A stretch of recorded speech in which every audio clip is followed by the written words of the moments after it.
Decommitments, flips, commitments, quarterback breakdowns, and more. This is going to be a fun live show here on the Portal Podcast. Locked On presents The Portal, the daily podcast covering college football recruiting and everything NIL. Part of the Locked On Podcast Network. Your team every day. Podcast where you get your daily recruiting, NIL, and transfer portal scoop. I'm your host, Brian Smith, longtime college football recruiting analyst. Thank you for making the Portal Podcast a part of your day each and every day right here on the Locked On Podcast Network. Today's show is brought to you by our friends over at Gametime. Download the Gametime app, create an account, and use code LOCKEDONCollege for $20 off your first ticket purchase. We're going to be talking about the latest commitments, a few flips, and some decommitments.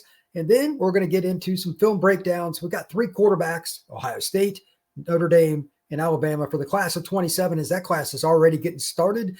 And all three of these guys are really, really good. We're going to discuss them. And we're also going to talk a little bit about my power poll. If I was looking at the college football playoff right now, which guys would I think are the key players? Who are some of the teams that may surprise you? Who's going to drop out? We're going to talk about some of that to end the show. But to begin, here are a few of the commitments. This won't take long. It's not a really busy day news-wise, but there are, again, flips, commits, and decommits. The flip is C.J. Lavender out of Modern Day High School just outside of L.A. Of course, it's a famous program. Corner that is decided from Washington, now back home. He's going to stay closer to his family and play for the UCLA Bruins. Keep in mind, UCLA does not have a head coach yet. Washington's a pretty good team. Jeb Fish is a good coach, pretty good recruiter. That's an impressive get for the UCLA Bruins. Decommitment-wise, this is interesting. Cade Bush, tight end out of the state of Minnesota, he's no longer a part of the Arkansas class. It's awkward to try to figure out how a kid from that area ended up at Arkansas to begin with, but he's now decommitted. Obviously, Arkansas is in free fall. Alexander Haskell, Penn State is losing him, a defensive tackle at a St. Joe's Prep. That is a really important program down in the Philadelphia area, and it's always important to keep defensive tackles. But with James Franklin no longer a part of the Penn State Nittany Lions, I'm not shocked, and either am I shocked at this. Another Penn State decommit, Jack Fuchs, offensive tackle, 6'8", 290 pounds out of Hendersonville in Tennessee. He goes to Beach High School. Offensive tackles, they're also a premium position. That's rough. Penn State, we'll see what happens after they figure out who's going to be the next head coach for the Nittany Lions. But right now, they've lost several commitments, and that's two more. And then finally, Jamel House, tight end, 6'3", 240 pounds, out of Newberry, South Carolina. He is no longer committed to the Gamecocks. I don't know what's going to happen, but the entire situation with that coaching staff, they haven't played up to the standard that their fans expect. They've got a tough schedule. Obviously, they're in the Southeastern Conference.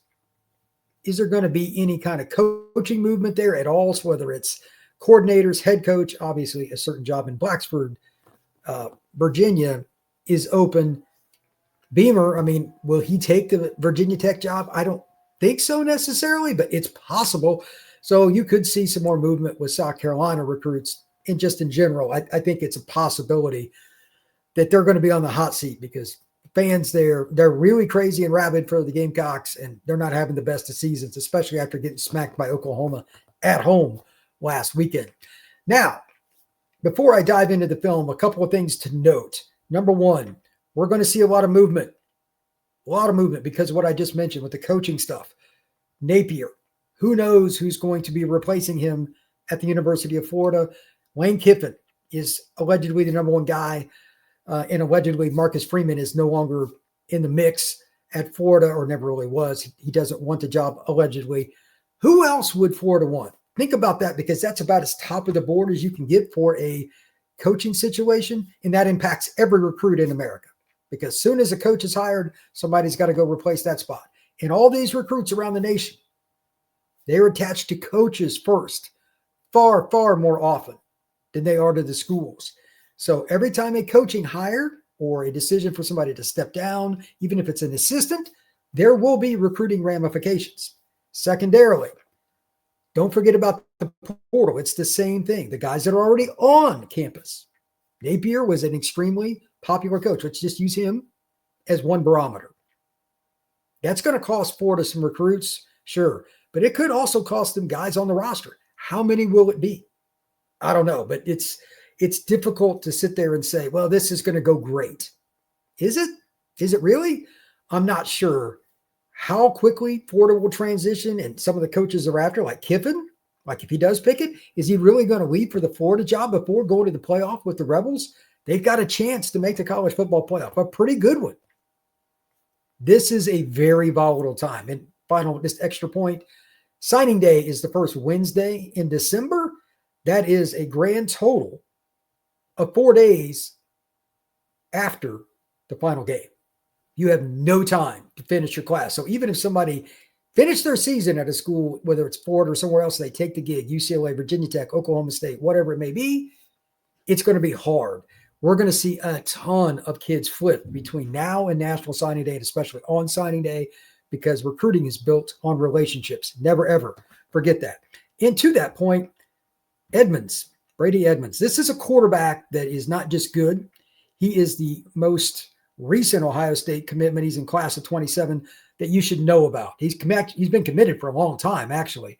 He's out of Huntington Beach, California, and this is a young man that has a cannon. Absolutely, unequivocally, the prototypical college football quarterback that you would think of in the 1990s that played at Ohio State, that played at Michigan, that played at Southern Cal, somebody like that. This kid has a cannon. This shot right here on the sidelines is pretty good. I'm not sure how great his team is because he didn't throw for a ton of yards, but Brady, like you can see the size. He's 6'5", 215. He looks like an NFL quarterback now in terms of his stature.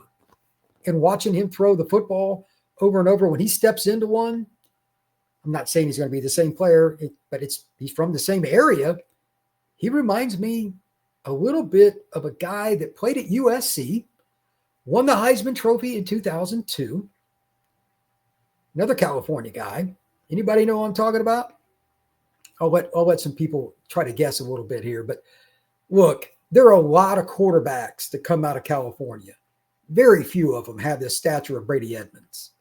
Like his frame is off a computer screen. 6'4", 6'5". If he's listed at 6'5", he's probably 6'4", but he's a big young man. Carson Palmer was the player I was referencing in terms of the guy that I remember from back in the day. And he was the number one quarterback when he came out. And he had just a rocket launcher. Every school in the country wanted him. He ended up at Southern Cal. Obviously, it worked out. He was the first pick in the draft. Edmonds gives me those vibes in terms of just how physically gifted he is. But he's playing in a different era. So here are my questions about him while this is running. And you can see that the gun that he has. Does Brady Edmonds have the ability to throw the football down the field and all that? Sure. Can he run some RPO and actually run? He does, in Ohio State's offense, he wouldn't need to run a ton. Don't get me wrong. Right here's a good sprint out example. Like, still got a pretty good release, finds the guy. He just extends the play. That's probably enough most of the time. But if you're playing Georgia or Notre Dame or Alabama or Miami or somebody like that in the playoff, going and getting 25 yards rushing, while it seems minuscule, could be the difference between winning and losing, because that might be 7 carries where you're getting 2 4th and shorts on sneaks, maybe a couple rollouts, and then 1 or 2 busted plays. Those are all important too. But again, as far as arm strength, understanding situations, technique, all of that, this kid has the goods. I really like Brady Edmonds a lot. I'm not surprised that the Buckeyes took him early. You can tell he's been coached for a very long time to play the position, and the ceiling for him is very, very high. I think he has an NFL future, and Ohio State will fit him very, very well. The only the only thing that I wonder about, does he run much at Ohio State in big games? How would he approach that? If he's a true competitor, I'm sure he would. But outside of that, I really don't see anything not to like about Edmonds. He's a good football player, and technique and all that. Though Ohio State does a really, really good job. I'm not worried about how they do with that. So next up here in a second, we'll get to Teddy Gerard. He's Notre Dame's commitment. He's similar to Edmonds, not as big, a little more mobile, but he's a guy that's very accurate. He might be the most accurate quarterback in the class of 27. And then we're also going to talk about Alabama's quarterback commit. They just got their guy, kid out of Thompson. They stayed local for their guy. But let's get ahead right now, and we'll watch this one last play with Edmonds. But, man, he's a talented player. When he lets it rip, he really lets it rip. Nice move there by the receiver. All right, I'm going to pull up another one here. We're going to go to what I consider to be, again, the most accurate quarterback, just my opinion. Take your pick. There are several different guys that you could go with here. I'm not saying it's the only option, but this is, in my opinion, the most accurate quarterback in the class of 27. I've seen him live 3 different times. It's not that there aren't other guys. I haven't done my quarterback rankings yet, but Teddy Gerard is out of North Cobb High School. He is a big-time passer, and he's somebody that, quite frankly, just has the goods in terms of when and where to throw the football. He's got a really good awareness in the game. I think he will end up being a starter at Notre Dame. He was a national recruit, Ohio State, Clemson, Michigan, Penn State. He had Georgia, you name it. He had all the offers too. 6'3"-ish, give or take, 200, 205 pounds, very cerebral player, knows how to extend plays. Ironically, he's got a little bit of CJ Carr to his game because CJ's obviously at Notre Dame. He's far more likely to extend a play. Like right there, he could have ran, but he decided to make the shot down the field. That's similar to what CJ would do. So there's a little irony there. And he's also a guy that can throw off platform, as you see. That's a dangerous throw, but you're not going to throw it much better than that, whether you're on platform or off. And then the sidearm motion sometimes, when he drops down, he does that occasionally when he's throwing screens. He'll do that to get it around a linebacker that's whistling or a safety up the middle. He's got good arm action regardless of which type of delivery you use. And he also might have, it's debatable, but he might have the fastest delivery in the class of 27 too. All those things together, Teddy's a pretty fun quarterback to watch. In terms of style outside of CJ, I would probably say the quarterback at Baylor. I forget his name, but that'd be one of them. There aren't a lot of quarterbacks, though, that have that delivery out that fast. So Teddy's one of my favorite players to watch in this class, and he's a fun guy. The only other player that I really think that I would compare him with is another kid from Texas. I forget his name too, but the kid at TCU. He's a heck of a quarterback, and he's in Bryle's system. He gets it out quick. I think Teddy would have been great in either one of those. But watching him overall, the only thing about him is just like he just needs to add a little more weight.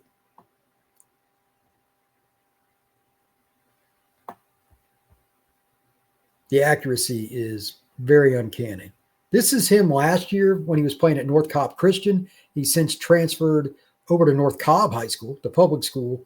He doesn't have many receiver options right now. A lot of guys are banged up, but they've improved quite a bit. And here's a couple of throws for Teddy when he's on the run.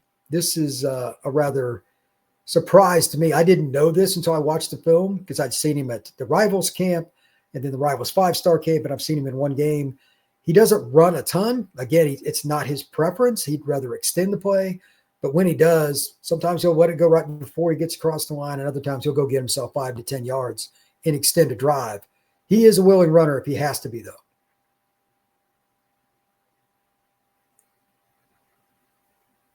And here is another example of that. Really good read right there to go to the outside. Sometimes you just got to go get 5 or 10 because there's nobody open. We'll do one more throw here. This is a good view from him from behind. Good pocket awareness. Moves from right to left and gets it out. So, again, Teddy's one of the more accurate quarterbacks in the class of 27. And speaking of that, the last guy that I'm going to show is the Alabama commitment. And this is a young man that like nobody really talks about. I've seen him play live one time. And no, actually, I've seen him play live twice. Once in a game, and another time I saw him at a camp. Trent Seaborn, he's at Thompson High School. This is unquestionably the best high school program in the state of Alabama. Like it's not really that close.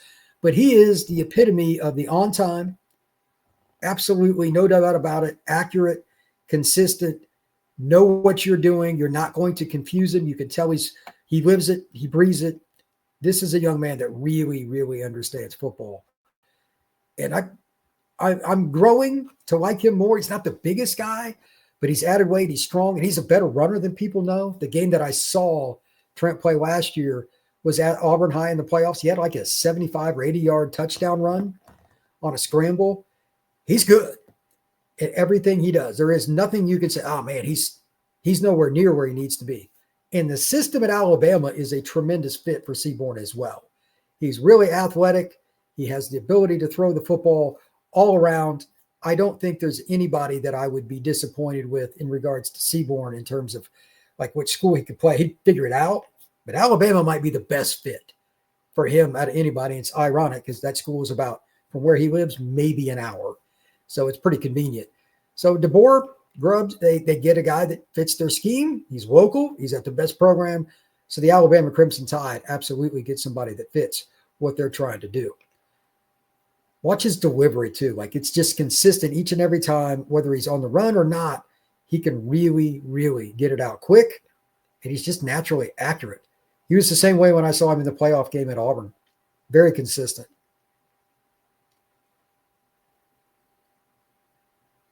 Looked off the safety, made the throw on the post. We'll watch one more here, then we'll go to break real quick. Talk a little power poll. But Seaborn is one of my favorite quarterbacks just in terms of like the consistency. You don't ever have to worry about him really putting the ball in harm's way. So we'll watch this one right here too. Nice pass to the outside. Okay. Now Trent, again, that's a really, really good football player. And we're going to talk about quarterbacks for a long time, all the way through the end of this month, probably about every day I'm going to do a live show talking about quarterbacks. Ziegler's a kid that just committed to SMU. LSU just got a commitment. There's a whole bunch of guys that are already off the board. I don't want to talk about some guys that aren't committed as well, but everything starts at quarterback. So when I do these live shows, we're going to do some film breakdowns. If you're listening on audio normally, that's cool. I get it. But you probably want to come back and check out some of the live shows. I'm just going to put them on YouTube. I'm not going to put them obviously up on the audio channels. But if you're going out and about, get a chance later, check out the YouTube page. When we come back, power poll for college football playoff. I think there's a different view from myself than some other people on how the playoff is going to kind of work itself out. We're going to talk about that next here on the Portal Podcast. Today's show is brought to you by our friends over at FanDuel. With the NFL season getting going, and it's a lot of fun. This is one of my favorite seasons of the NFL in quite some time. New customers at FanDuel can bet just $5 and get $300 in bonus bets if you win. That's right. Pick a bet, put down just $5. And if it hits, you can unlock $300 in bonus bets to use across the FanDuel app. So player props, how many yards you're going to see somebody like Patrick Mahomes throw for. Maybe it's a defense. Maybe it's something that goes along with a parlay. Whatever you want to do with FanDuel, you can make it happen. So what are you waiting for? Visit FanDuel.com and download the FanDuel app today. And we will also be promoted today by Gametime. If you're going to get tickets, this is the best app. Look, I'm a really picky guy, but I'm getting ready to buy tickets off there. I'm still negotiating with my dad which ones we want. And you can get it done in 5 minutes or less. Okay, that if you listen to nothing else for me talking about Gametime, note that, because all of it is very simple. Whether it's basketball, football, NFL, college, you can get it done really quick. And right now, college football season, we got great games all over the country. We got college basketball, which is what I'm going to do, getting ready to start. I'm going to getting ready to go to a game. All you got to do is download the app, find the team you're looking for, click on that game, and you've got ticket options on your screen, which you can put your finger on and see your seat view. There's no surprise hidden fees. There's not a whole bunch of endless queues and all this other junk. In and out, you can be done in 5 minutes. Literally. It's not that hard. So take the guesswork out of buying college football tickets or any other with Gametime. All you got to do is download it, and you can get $20 off your first purchase with the code LOCKEDONCollege. Again, code LOCKEDONCollege for $20 off your first purchase. Swipe, tap, ticket, go. Download the Gametime app today. Thank you once again for making the Portal Podcast a part of your day each and every day right here on the Locked On Podcast Network. I'm Brian Smith, longtime college football recruiting analyst. Thank you for coming in and checking this out. We're going to be doing a lot of live shows from now until February. It's going to be a blast. Live shows are going to involve all of the following: recruiting news, portal news, coaching firings, commitments, decommitments, definitely a lot of film breakdowns, and you guessed it, the college football playoff. I'm just going to do this for fun. This is something that I think is a blast. Who would you rank, not just based on how they performed this year, but from a power poll perspective? Like, who would you put where and why? Who would you put where and why? It's difficult for me I go back and forth. And even as I look at my list, I have a few teams that I'm a little bit iffy on, but I'll do it this way. Whoever ends up being the team that's out of the G5 or G6, whatever you want to call it, that's fine. They're not going to be in my power poll. No offense to them. Watch out for San Diego State, by the way. They could finish 11-1 and be in that conversation. My guess is USF will get the bid, but I digress. But this list is very, very much fluid. These are the teams that I think, in terms of how I would rank them in possibly making a run. So with that, just keep that in mind. Not picking on anybody or anything else, but number 12 is Ole Miss. I need to see more out of their defense. Like, they played horrible at Georgia, and they looked like they didn't even want to be on the field in the fourth quarter, but their offense is electric, and they've got two, not one, but two quarterbacks that I like. They're number 12. Number 11 is Texas Tech. I'd have them higher, but I need to see their quarterback in the lineup, their main quarterback, and healthy, in rhythm again. If he is, I would move them up a little bit higher, but we'll see what happens. Number 10 is Mizzou. Their offense needs to improve, but at the same time, I love the run game.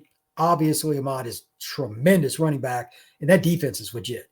They don't have one. It's not just Damon Wilson. They've got multiple pass rushers that are no fun to deal with. Good luck to any team that plays Missouri in the playoff. Number 9, speaking of not much fun, and ironically, they host Missouri this weekend. I'm calling it now. This will be the most closely played, back and forth, nip and tuck ball game of this next weekend. Vandy hosting Missouri. It'll be tremendous. If you like a line of scrimmage football, tough quarterbacks that can run, running backs that aren't afraid to get in there and pass pro, aren't afraid to get hit on a screen or anything else, just physical, traditional college football, Vandy hosting Missouri ought to be great. I really do. But Diego Pavia, to me, is the difference maker. And they're at home. I've got Vandy winning because I trust Pavia in this situation. And I never thought I would say this. Diego Pavia and that team, they've got Nashville and the state of Tennessee. They've caught some attention. They had a lot of fans. It wasn't a sellout against LSU, but there were a lot of people there. And good for them, man. Good for them. If you want to make it happen, I mean, truly make it happen, beat Missouri this weekend too. If they do, Vandy's got a great chance to go to the playoff. And I think that would be great for college football. I don't know anybody on that staff. I don't have any ties to Vandy, but it is a cool story. Missouri, I actually have some ties to that school, and they're a great story too. Somebody's going to lose. And the loser of that game, there's a really good chance they don't make the playoff. Really important.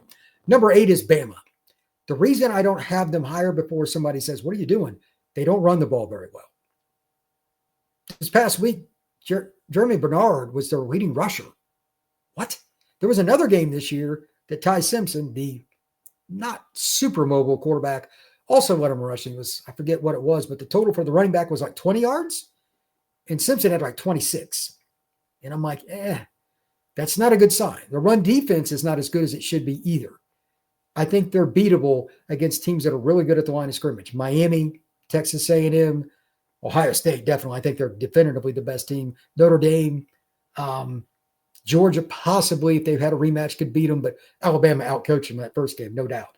Speaking of Georgia, I still have them ahead because I'm starting to think that their quarterback play is good enough now, and their defense is picking up enough now, and their O-line's picking up enough now. They've had a lot of injuries, that they're that team that I have a hard time figuring out. I consider Georgia all the way up to number 3. And part of that reason is they can't have more bad luck with the line than they've had this year, and they've survived for the most part. I mean, they've had multiple true freshmen in the lineup. That's not a good place to be. And Georgia, by the way, they've taken 27 linemen in recruiting over the last 5 years. It's not a lack of bringing in bodies. It just has not worked out. I don't know what's going on there in Athens, but if they figure that out, Gunnar Stockton is way better than people give him credit for, and he's a good runner. That is not a team I want to face in a fourth quarter because, their defense is going to be good against the run. They've got some playmakers at running back and receiver. Tight ends are pretty good. Do not discount Gunnar Stockton. I've got Georgia number 7. Number 6, this is the other team that I have a very difficult time grading. You could almost say they're more difficult than Georgia. Depends on your perspective. That's Notre Dame. CJ Carr did not play that well against USC, but he made a couple critical plays in the second half.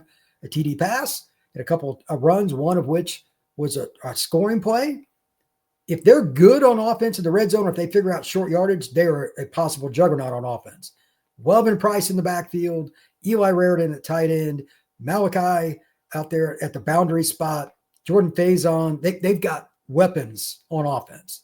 The defensive line is playing really well against the run. It's gotten better as a pass rush unit, but it's not elite. Kingston Viliama Asa, linebacker, he's one of the better young linebackers. And you got Winter Moore in the second. They've got a lot of pieces, but they have not played well together this year. They've been hurt a lot. Let's see how they do over the next few weeks. They're off this weekend. But if they show something in terms of chemistry and consistency, this is a possible top 4 team going into the playoff in terms of how they're playing.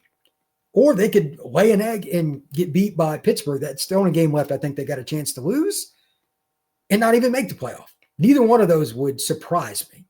Anything is possible with Notre Dame. Number 5, Texas A&M. They haven't lost yet. It's pretty simple. They won the Notre Dame game. They outlasted the Irish. Their team, even though Le'Veon Moss is out, he's a great running back, is one of the better running backs in college football. And Reuben is a great running back behind him. And the quarterback, Marcel Reed, he's getting better. He's still not great with post-snap reads, and he's not a very good deep ball thrower. But holy cow, do the Aggies ever have a tremendous number of players at the skill spots on offense? They're deep. They're so good. And on top of that, nobody's talking about their defense. Early in the year, I thought, man, this defense sucks. Notre Dame left probably 20 points on the board. They shot themselves in the foot so much. And A&M was lucky for it, but they survived. And now if they played Notre Dame, I think Notre Dame would have problems with A&M more than they did before because they're just not missing as many run gap fits. Their pass rush has improved. And they're just overall more consistent. So that's a team that they could win it. I'm curious to see how they do against some of the key teams down the stretch. That's going to be interesting. They've got LSU. That game in particular, if they win that game against LSU and LSU's back is against the wall, this is not what I'd want to play the Tigers. But if they win that game, watch out for A&M to possibly go undefeated. And by the way, at the very end, they go to Austin. With the way the Horns are playing on offense, I'm going to go ahead and tell you right now, I got A&M by double digits. Texas's offense is just not very good. Number 4, I got Miami. Yeah, I know they just played like garbage, and they did against Louisville in terms of Carson Beck, receivers weren't on the same page, etc. And they were mentally checked out of that game, which a lot of us called. That's not going to happen every week. And now they're motivated, I would assume again. Can you imagine how much fun it was to go to practice on Monday or Tuesday? Probably not very much. Matter of fact, it was probably horrible. To that end, I think that Miami, just in my opinion, is a team that will win out. They do have a game against SMU coming up. That one is the only one that really gives me pause. And I think they will win the ACC title game. I think they will get a bye, and we'll see. My one big question about them kind of goes into these two parts. Cristobal is the most conservative offensive coach in college football as a head guy at a major program. Their run game is the most generic I've ever seen of any team. They run basically one play, and that is inside duo. They run a few others, but not really. They needed to diversify that run game a little bit. Carson Beck's not a runner. And secondarily, you've got not one, not two, but 3 guys that will probably play in some capacity at the NFL level at running back. They are loaded. You got to find a way, especially with Jordan Lyle, get him outside. He's tremendous. Do that. Fletcher's the hammer, by all means. Shamar Brown, he's probably the best combo. He may be the best back of the 3. I don't know. But let's see a little diversification with the run game. That's on Cristobal. And that also goes into the play calls in general. They sit on the ball too much when they get a lead.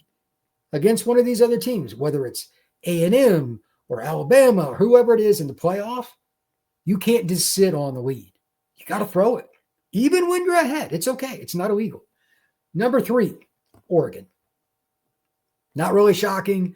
They went to Penn State, and I know Penn State's fallen apart since then. That's a tough environment. That's before everything mentally went into the tank for the Nittany Lions. And I think Dante learned from the very poor performance that he had later in the game against Indiana. He looked a little confused. IU's defense won that battle that day against Will Stein and the Oregon offensive coaches. And Dante was surprised, but you could just see the wheels turning.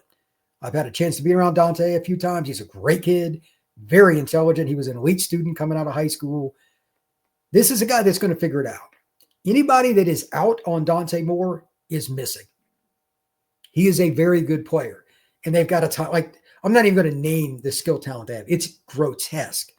And Sadiq in general, just throwing this out there in general, I don't care if you would have played him at defensive end, outside linebacker, tight end, inside linebacker. Maybe he could have even dropped just a little bit of weight and been the really big safety. He's going to have a part in this if they're going to make a run for the Big Ten title and or if they're going to make a run in the playoff. Watch out for Sadiq. He is a freaky athlete. Number 2 is Indiana. They beat Oregon, and they've just been Mr. Consistency. I still have questions about their depth, and this weekend is a big part of that. One of their starting DNs is out for the year. It was just announced by the Indiana football program. That's tough. That's really tough. How do they adapt? I know they've done a better job than anybody over the last 2 years with the portal, but they haven't hit the home run with recruiting before Cignetti was there or now. It's gotten better, but they still don't have guys coming off the bench that were 4 and 5 stars. Offense, you can scheme. Defense is about recruiting. Let's see how many guys off the bench are going to be able to hold up when it's a close game in the fourth quarter and they got to play more snaps than they normally do. How good is Indiana's depth? That's my only question. Fernando Mendoza is tremendous. Surratt at receiver is about as good a route runner outside of maybe Mekhi Lemon at USC, debatable. But those would be my 2 route runners that I would take over anybody. And on top of that, their running back room and that offensive line, they're both way underrated. Black and all those guys they have, they rotate. They do a great job of working together. And at the end of the day, that team's just got a clutch gene. They're not much fun. I'm curious to see how they do when they eventually play Ohio State. They don't play them in the regular season. But barring something unforeseen, they're going to run the table. They got Penn State in a few weeks on the road.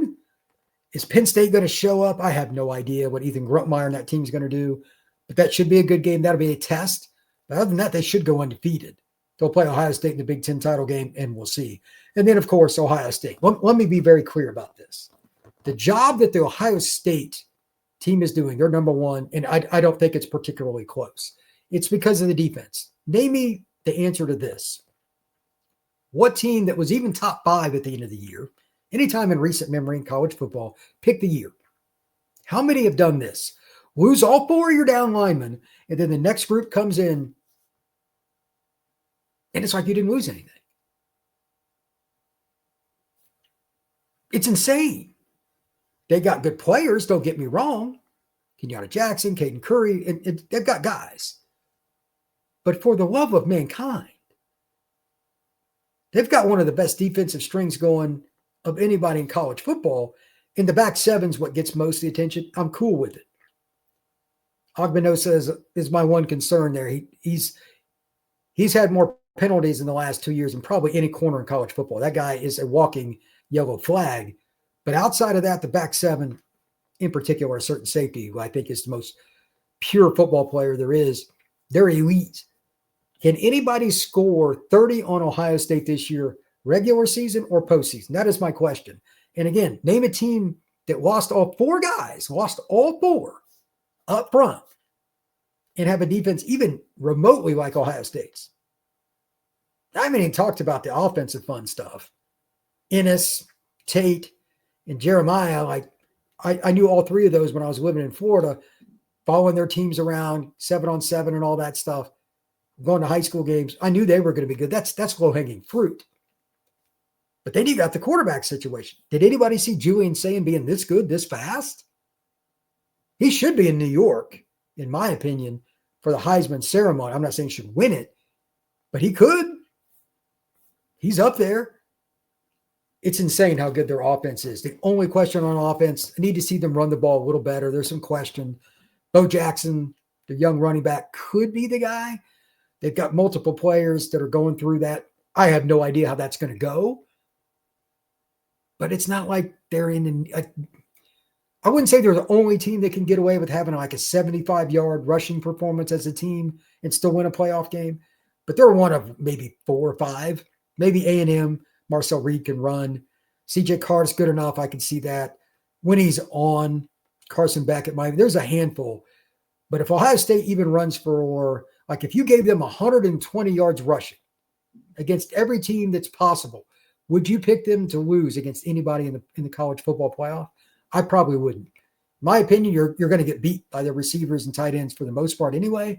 I would just try to shut down the run, try to strip the ball, get deflections, and try to win with turnovers, because you're not going to just shut down that passing attack.